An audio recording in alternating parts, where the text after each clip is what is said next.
Сегодня, в День белых журавлей, активисты районного совета ветеранов почтили память погибших на полях сражений. Участникам мероприятия напомнили о том, что изначально великий праздник был посвящен памяти солдат, погибших на полях сражений Великой Отечественной войны и захороненных в братских могилах. И только в 2009 году ЮНЕСКО провозгласил 22 октября праздник белых журавлей, занеся его в международный список памятных событий. В этот день, 22 октября, отмечается День не вернувшихся с полей сражений, воинов, не вернувшихся с полей сражений. Всех войн, не только Великой Отечественной войны, но и других войн. Например, в Чечне, в Афганистане. Там остались наши ребята. И мы их в этот день вспоминаем хорошими словами и желаем всем живущим на земле мирного неба над головой, счастья, здоровья. Активисты Совета ветеранов почтили память погибших минутой молчания, отпустили в небо белые шары и возложили цветы к мемориалу. Завершилось мероприятие исполнением песни «Белые журавли» на стихи Рамсула Гамзатова. Песни, которая стала основой праздника. Настанет день, и журавлиной стаей я поплыву в такой же сильной мгле. Из-под небес птичьи окликая, всех вас, кого оставил на земле. Полина Бастракова, Наталья Максимова, Евгений Юрин. Вести Тимана, Сосногорск.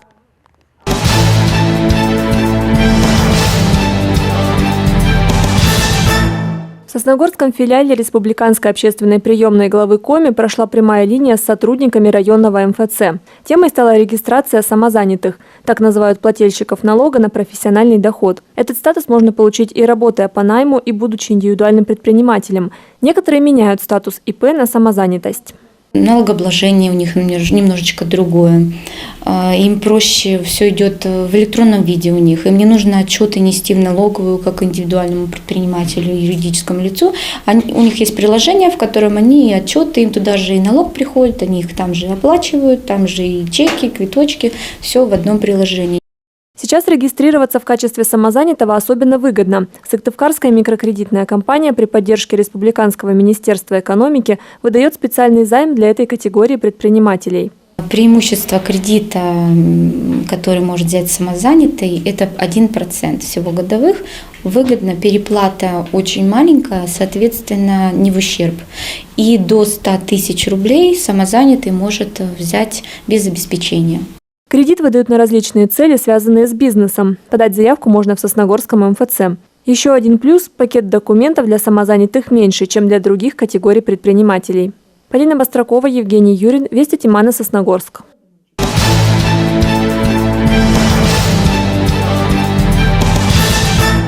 Лицам до 18 лет продажа алкоголя запрещена. Об этом полицейские напоминают и тем, кто продает, и тем, кто покупает. Закон един для всех. Подросткам алкоголь употреблять нельзя.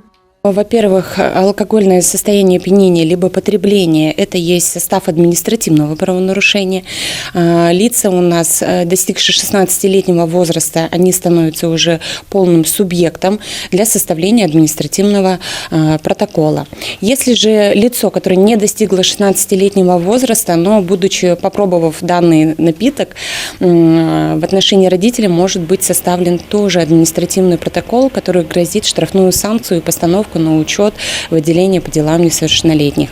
По словам Анастасии Сидкаревой, зачастую продавцы не спрашивают паспорт у покупателей спиртного. А еще есть случаи, когда дети просят купить алкоголь взрослых. Также у нас есть статья, часть 1 статьи 6.10, которая является вовлечением несовершеннолетнего в потребление либо в покупку и распитие спиртосодержащей продукции.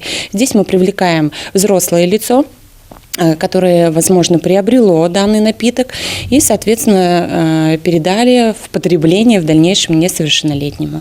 Если же это будет вторично и неоднократно, то в отношении данного человека применяется Уголовный кодекс. Статья 151, как вовлечение несовершеннолетнего в потребление, распитие и для личного пользования спиртосодержащей продукции. Полицейские не зря бьют тревогу, называя алкоголизацию подростков настоящей проблемой современности. С ними полностью согласны медицинские работники. Подростковый организм, он более восприимчив к зависимостям, да, то есть быстро формируется зависимость психическая и физическая. К тому же теряется личность. Для здоровья это очень опасно. Ну и социально-правовые ограничения впоследствии это несет. То есть уже проблема будет с работой и так далее. Подростков, которых уличили в употреблении алкоголя, медики ставят в так называемую группу риска. В течение года за ними ведется наблюдение, в том числе проводится обследование на употребление алкоголя. Чаще всего, как показывает практика, истоки проблемы нужно искать в семьях. Возможно, это какая-то проблема в семье, да, неправильное воспитание, я бы сказала, и, скорее всего, это неправильный пример родителей в первую очередь. Потому что я считаю, что главная профилактика алкоголизма подросткового, это все-таки начинается с того места, где ребенок проживает, да, с дома. Потому что когда ребенку не объясняют, что такое алкоголь, к тому же показывают неправильный пример, ребенок считает, что это правильно и начинает сам употреблять алкоголь. А иногда и конфликтные какие-то ситуации, да, то есть ребенок уходит в себя и заглушает свои обиды путем употребления алкоголя. Хотя есть и исключения. Инспекторам отдела по делам несовершеннолетних сталкиваться приходилось и с употреблением алкоголя домашними детьми. Ни к чему хорошему такие вещи не приводят. Это было буквально в мае месяце, когда у нас подростки решили отдохнуть в жаре, так называемом, да, где предоставлена им была сауна, приобрели они алкоголь. Один из них отравился данным алкоголем, у него начался эпилептический приступ и попал в реанимацию. Благо, все это закончилось не летальным исходом, а положительным. Но вот сейчас, в настоящий момент, он находится, у нас поставлен профилактический учет, с ним проводится планомерная работа. Выпив спиртного, подросток утрачивает ситуационный контроль, а в таком состоянии всего один шаг до беспорядочных половых связей и употребления наркотиков. Причем, если верить статистике, то первое употребление наркотика пьяным подростком может стать сразу и последним, потому что ведет к гибели. Полина Бастракова, Наталья Максимова, Евгений Юрин, Вести Тимана, Сосногорск.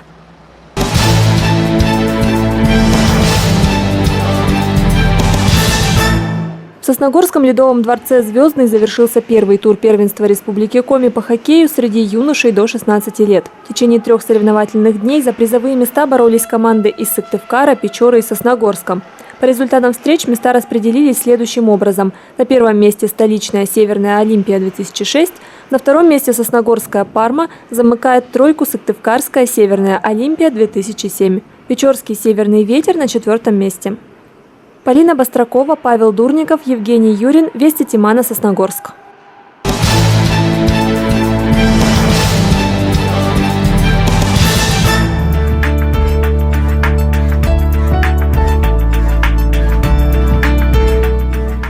Органы прокуратуры осуществляют надзор за соблюдением трудовых прав граждан.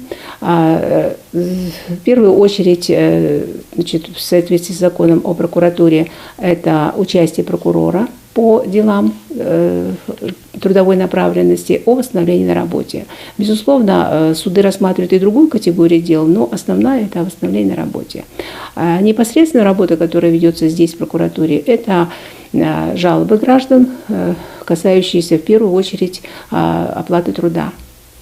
За текущий год, 2021, у нас было не очень много жалоб в данной категории, потому что работа была активно проведена в предыдущие годы. Организаций, которые имели бы задолженность, у нас нет. Только в случае спора граждане обращаются к нам, и прокурор защищает их интересы. В этом году мы заявили 9 исков в интересах граждан, которые были удовлетворены судом, и 8 из них фактически уже сегодня получили полную оплату труда. Только один работодатель не смог произвести оплату. Данный иск рассмотрен и находится на исполнении у судебных приставов. Организация не действующая, и вот это является основной сложностью. Что касается восстановления на работе, данная категория дел тоже сейчас ограничена, в судах их намного меньше. Буквально на днях рассмотрели большой судебный спор работника «Лукойла», который в период пандемии был уволен в прошлом году, в декабре. Таких было исков 4, один из них рассматривался в городе Сосногорске, поскольку работник был жителем города Сосногорска. Судом было установлено, что работодатель не соблюдал график выхода на работу в период пандемии, то есть нарушен был порядок обсервации, и на этом основании иск был удовлетворен. Прокуратура полностью поддержала исковые требования этого работника, а в его пользу было взыскано 800 тысяч рублей, около 800 тысяч рублей. Организация работодателей, я думаю, что будет сейчас нести ответственность уже перед Центром занятости населения, которая весь период 9 месяцев сопровождала этого работника материальной поддержкой, выплачивал пособие в связи с тем, что он не работает. И, думаю, этот спор еще в перспективе будет обязательно рассматриваться. Помимо исковой работы, работодатели, которые допустили нарушения, в обязательном порядке привлекаются к ответственности. Это либо административная ответственность, вплоть до уголовной. Все 3 работодателя, которые имели задолженность, в отношении их были возбуждены административные производства. Они все оштрафованы, должностные лица этих организаций, и фактически штрафы оплачены. А в отношении одного предпринимателя, который длительное время в течение 5 месяцев не выплачивал заработную плату своим 6 работникам, было возбуждено в настоящее время уголовное дело, которое находится на рассмотрении.